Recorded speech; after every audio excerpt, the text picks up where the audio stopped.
Hey guys, Philosopher here, and today I've got some reveals for you, some information, quite a bit of stuff on this new patch. So the devs have given us a sneak peek at the kits and the stats for the new Ravager rework, as well as the Uncanny rework. And I'm going to be unveiling Starlord TChalla, all of his kit. So this is going to be a pretty big patch from just in terms of the volume of stuff that is being released. And I want to talk to you about that before I get into this. So let me just show you, first of all, this is the new Ravager team in action. All right. So here you go. You notice that they display them against Black Order. That is some of the footage they gave us. They also gave us, I think, some footage of them against the Mercs. And one thing I just want to tell you straight up is that we had an opportunity to talk to the devs, and the question was asked, how good is this team going to be? How good is this Ravager rework going to be? And they were very candid with us, very straightforward, and said that they did not design this new Ravager rework to be good enough to beat the top teams in the meta. So this is a war offense team that is not designed to beat, the Infinity Watch, Heroes for Hire, New Warriors, anything like that. That's Secret Avengers. It's basically designed to beat these mid-tier teams like Black Order, Mercs, whatever. I have to say, that is pretty underwhelming to me. And this is a big change from where we've been at this year, right? So, this year, before this year, before the middle of this year, before Silver Surfer came out, and there was this, what I called the Great Reset. You could call it a power leap, whatever, power creep, whatever you want to call it. We would get teams introduced that were more like this rework, right? Where you'd get a new team that would come, and it would be good, but not the best. But, I think folks have been getting accustomed to having every team be the best when it comes out, right? Well, that's not going to happen with the Ravagers. It's also, according to the devs, not going to happen with the Uncanny rework, which I'm going to unveil today as well. So, from my perspective, this is going to be a very tricky patch, and I have to say I'm not happy with what the devs have done here. There's essentially a grand total of 30 characters you could be working on. Let's say you haven't built up your Uncanny, you haven't built up your Ravagers. The Ravager team is 5 characters to Starlord TChalla plus the 4 existing Ravagers in the game. There's going to be 5 Uncanny to work on, and essentially, and then you got 5 Web Warriors, right? And now I understand some people have already worked on Spider-Man and Miles, already worked on maybe their Uncanny. I'm sure a lot of people have, right? Because a lot of us have Phoenix, but nonetheless, this is a lot of characters to dump and reworks to dump in one patch, essentially, potentially 30 characters to build up. And they're not even really making, at least for the ones that they've revealed to us, not the Web Warriors, but the ones that they've given to the envoys. And by the way, I get no compensation from them. I think it's obvious because I'm dumping on them here. I'm not convinced that these are teams that are going to be worth it for a lot of players to buy or to build up. Now, I will tell you, this may be the first patch I'm not able to keep up with this, just the sheer volume of characters. What I will say, the Web Warriors, they are basically 4 Oz formula plus 1 alien spores. So you have that problem. And then here, this is a lot to do in one patch alongside the Web Warriors. And I think players are going to have to make a decision in terms of what they invest in, and I'm going to walk through some of that right now. Okay? So Starlord TChalla, let's just take a look at his kit to start with. He's Hero Cosmic Tech Blaster Ravager. First of all, I love this character, by the way. I loved these episodes of What If. That's what this is from, the Marvel animated series. Love the character. Love the idea behind the character. Love the look of the character. I think the character looks cool. But man, another cosmic hero, pretty much the last thing that we need. Now, he may be useful in tech in the Doom raids. That's interesting. I'm not sure. And that's going to depend on some things we're going to talk about later. So let's look at his kit here, right? Basic element blast, attacks primary target for 280% damage, bonus attack for 250. So 2 attacks, total of 530% damage. Gains offense up. That's 50% more damage for the next attack. That's okay. Nothing spectacular given where power creep is in this game. Special, very long cooldown, 6 out of 6. That hurts him for raids, obviously. Attack primary target for 400% damage and apply blind. That's a call out to Starlord, the regular Starlord. And then apply defense down on war offense only. If Yondu's an ally, apply defense down to all enemies instead. So this is sort of the synergy on the full war offense team. And then if the primary target already has blind, it steals 2 ability energy from that target.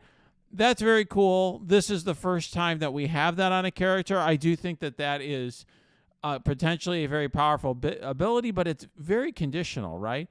In other words, I think you could imagine trying to, in a certain circumstance, right, there may be a character where you really want to keep that character from ulting, right? Like you have a Doom, an enemy Doom that you keep from ulting. You can imagine using like Magneto plus Starlord TChalla, as a way of keeping Doom down, so to speak. So it's possible, but I don't know. I think the fact that it's conditional on the target already having blind makes it less. I'm less enthusiastic about it. Then this attack is unavoidable. Here, the Alt Ravager Rocket, another long cooldown, 5 out of 5, but is available on turn 1. Copy all positive effects, excluding taunt and regeneration from adjacent allies. Attack primary target for 530% damage. And then increase the duration of all positive effects, excluding regen for self and all Ravager allies. I think this is very cool. You could kind of see in that clip that the Ravagers do a lot with buffs. But I got to tell you, this is an okay kit. It's interesting. There's some, it's kind of cool that there's a ability energy steal. One thing I'll tell you when we talk to the devs is they wanted to make it so all the Ravagers had a steal mechanic, because Ravagers steal stuff. So he steals ability energy. You're going to see from the other reworks, they all steal stuff. Cool concept and all, but I'd say this kit doesn't overwhelm me. And to me, I don't think this is on par with the ridiculous level kits that we've been seeing lately from the new characters. And so the question is, how good are his stats? And then I've got some more to tell you about that. So look at his stats here for a second. I usually, if you guys know, do tables, and I literally go through, calculate the stats, compare them to all the other characters. And I didn't do it this time, and I'm going to show you why. Before we do that, let me get to the passive. Hold on. On turn gain evade, that's big, by the way. I get to the stats in a minute. On turn gain evade, that's big because he's essentially gonna that gives you 100% damage reduction unless it's an unavoidable attack. And on non-summon enemy death, gain 30% speed bar. That is very significant. So when the enemy dies, he could have, it's sort of like a symbiotes or Axeman sort of thing where he can essentially get on a roll. The issue, though, is it's just for him, not for his whole team. That's I think the problem with it. But that's very powerful. Probably the best thing about his whole kit. And then you could see here, gain 30% damage in war. Ravager allies gain 30%, and then on war offense, gain 25% max health. Ravager allies gain 25% max health. This is to make it so that newer players, for example, who get their Ravagers, they can't. The Ravager rework is not going to be nearly as effective unless you buy this new character. Okay, that's the bottom line. That's what this is doing. Make it just like you don't use the Axeman without Jubilee or something. That's trying to make it so you don't use Starlord, the Ravagers very well without Starlord TChalla. All right, let me get to the stats issue. So here's the thing. Here's the stats from Starlord TChalla. So when I first saw this, I'm like, wow, these stats are really, really good. You could see this is literally an image that the devs from the video that the devs provided us of this character, okay? I just took a screenshot. Look at this. So this is what I'd ordinarily do is I'd go to MSF.gg and start calculating this out. Well, what did I do? I went to MSF.gg to compare these stats to the other characters in the game. So now look at the damage here, 52,000, right? 52,870, right? You go to MSF.gg, you put in the tier 16, 7 yellow, 4 red, what do you get? Well, the highest character in the game they have is Phyla-Vell at 42,000. So if this was accurate, it would mean that Starlord TChalla not only was the highest damager in the game, but by a factor of 10,000, right? 10,000, it would be a massive leap. That can't be right. So I went to my game, and I looked at, I actually have Phyla-Vell. I don't have her at 4 red stars. I have her at 6. But I have her at gear tier 16, as it turns out. So I can compare literally apples to apples in that department. And when you actually look at Phyla-Vell in the game, here's my damage stat on her. So the MSF.GG is just off. 61,317. Obviously, that's at 6 red stars, not 4. But it means Starlord TChalla is going to be high-ish damage, but not overwhelming, right? And if you look at his health stat, you see hers is 570. If you look at his health stat, it's kind of lowish. Right nowadays, I have, there's characters with, characters like Dormammu and Omega Red for me have like, well over 1 million health at tier 16. So, his stats are good, but not great. Kind of like this whole team. So I think this is an interesting team, but we'll go through the reworks now, but it's not overwhelming. All right. By the way, his speed, that they really, I can't compare apples to apples because MSF.GG is going to get that right, because you just pull it literally from the game file. So 125 speed, and that is pretty fast. If you compare that to the fastest characters in the game, which you see here, Black Widow, Yo-Yo, and so forth, he's right here, tied for 15th with Deadpool, Kestrel, and Cersei. So definitely a pretty fast character, good, decent stats, seems like, but nothing overwhelming, which is a problem because his kit, other than the speed bar and so forth, is not that he gets from killing if when enemies die. It's not overwhelming either. Good, but not great. Now, let's look at these reworks. So Yondu rework, they gave us the stat increases here. I did not go through and do more with these because of this MSF.GG issue, but significant but not overwhelming stat increases for Yondu. Seems like they're going to keep him sort of in a support role. And then here's his new thing. So I actually copied this from their file that they gave us because it's just frankly retyping all of this and putting bold. There's so many character reworks it would take forever. As you could see, I do think Yondu is probably going to be the next best character on the Ravagers. What I really like about it is on his turn, he's copying positive effects from all enemies and then clearing the positive effects from those enemies. So he's going to literally steal positive effects from all enemies. So from my perspective, I could see in the future having just Yondu and Starlord TChalla. These two, I think that's very powerful, those two. So if you're going to build up a second Ravager, to me, this one is probably the next one to build up. If you look at his special, he summons 2 allies. The dev said that this may not be right, that they may be changing this because it needs to match the new reworked kits, which we'll talk about in a minute. But, I do think applying speed up to all Ravager allies for a turn is very nice too. So that's very nice. And then you have the ultimate, which is his turn 2 thing, clear 2 positive effects from each enemy, and can't be dodge, extra focus. It's very nice, but this to me is what it's all about, stealing the positive effects. The Ravager Boomer rework, much higher base stat increases here, particularly in focus. And if you look at his kit, this one's interesting, and to me this is he's stealing speed bar, which is always interesting. I think Ravager Boomer, I think that's a powerful ability here. And this is the other piece of it that's very nice. On war offense always assists non-minion Ravager allies. The on-spawn applying offense up for 2 turns I think is helpful as well. More than you might think. 50% increased damage in those first 2 turns I think is significant. Ravager Bruiser, very significant increases. He may have been the worst character in the game prior to the rework. And one of the few characters I don't even have the shards to bring him to 7 stars. He was so bad. His basic now, he gets taunt all the time. Right now, this is a tank, and currently in the game that doesn't even reliably get taunt. So now he can basic and get taunt. And then every other turn, he applies defense up to the entire team and heals himself for 20%, and then copies positive effects from the primary target, and then flips 3 positive effects on the primary target. On spawn, he applies defense up to the entire team.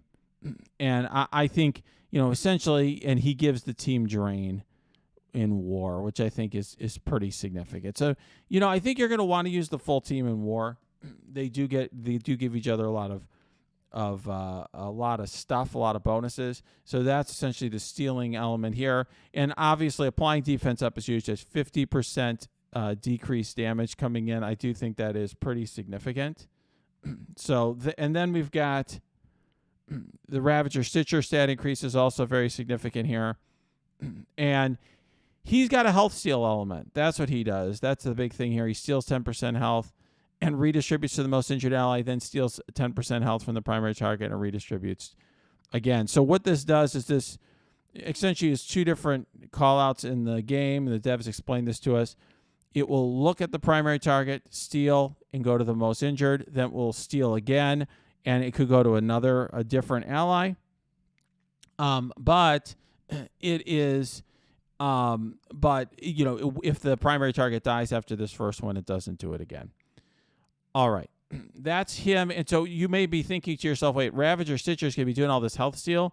Will he be useful in Dark Dimension 5, for example? Answer is he may be a sneaky good choice if you care about going a cheap route, because if you look here, this is from my infographic, which you can find on my Discord that's linked below. He's only 18 mini-uniques. This is literally the cheapest along with Sabretooth. Kestrel also needs 18 skill, so she's actually 36, but 18 mini uniques, very cheap option, so could see that being a possibility. Okay. Now so that's that team. Let's get to the Uncanny reworks, which are pretty light, I would say.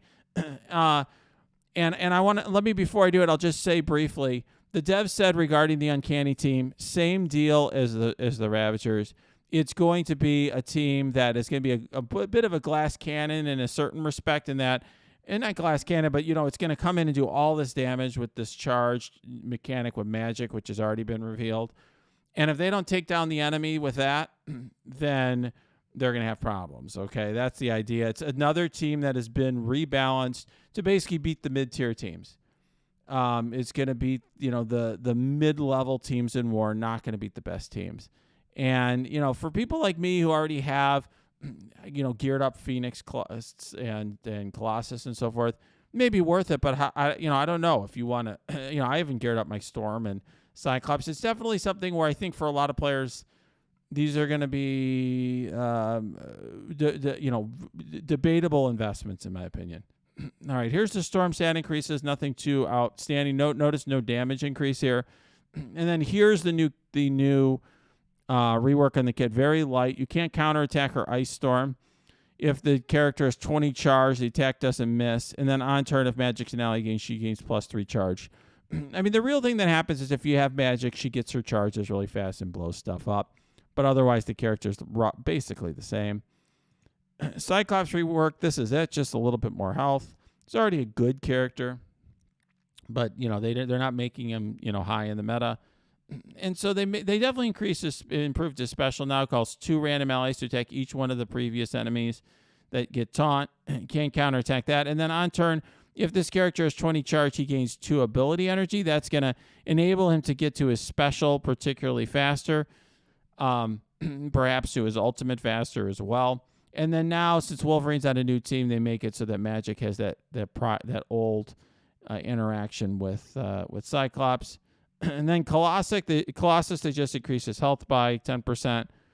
And then basically here, when on turn, if this character is more than 5 charge and is below 80% health, he heals. And that's it. And then, here, if Magic's an ally, even if, Dark Phoenix isn't there, he can gain taunt on his special. I have to say, guys, this is to me, when I look at this patch, when I look at these characters, I see, characters that are all, this is interesting. It's way too many characters, in my opinion, to dump on us. And a lot of investments that I think are going to be debatable for players. And I really think this is one where I would not take anyone's advice, including mine. I would look at your own roster and figure out what's right for you. A lot of people have super invested into the symbiotes for Doom Raid 2. Web Warriors, you can get the shards. Do you really want to build them up right now? Do you even have the uniques to do it? For Ravagers and Uncanny, you have to look at what you've invested so far, how much you care about war. If you've gone hard into Uncanny, adding magic can just, make your prior investment worthwhile. In other words, you don't want to have a sunk cost thing where you're just going, doubling down on an investment that's already old. But, magic can, for a fairly low cost, in just terms of one character, spruce up that team. Ravagers, it depends on how much you've built it up. If you have a fully built Ravagers team, like some of the, super big accounts, that's going to help that team. If not, it's hard for me to recommend that people build up an entire Ravagers team. All right, guys, hope you liked this video. If you did, smash that like button. Subscribe to this channel. If you have comments or questions, you can leave them below or go to my Discord, which is linked below. You can also go to my Twitch stream. That is linked below, too.